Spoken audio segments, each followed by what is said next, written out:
যখন কোনো মানুষের উপর বিপর্যয় আসে, সেটা হয় পরীক্ষা অথবা একটা শাস্তি। যে লোকগুলো আল্লাহ তাআলার পথ থেকে দূরে সরে গেছে তাদের জন্য এটা শাস্তি, আর যারা আল্লাহর পথে আছে তাদের জন্য পরীক্ষা।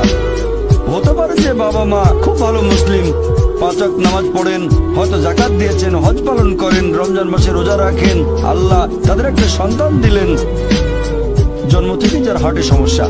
সত্যিকারের মুসলিম, সত্যিকারের মুমিন বলবে আলহামদুলিল্লাহ, আল্লাহ তাআলা তোমাকে অনেক ধন্যবাদ, আল্লাহ তাদের পরীক্ষা করছেন।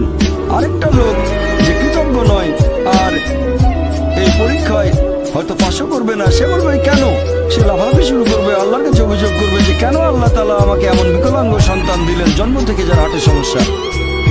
আর পরীক্ষা যত কঠিন পুরস্কার তত বেশি, পরীক্ষা যত কঠিন পুরস্কারের পরিমাণ তত বেশি। क्या कभी अंबर से सूर्य बिछड़ता है, क्या कभी बिन बाती दीपक जलता है। कैसी है ये अनहोनी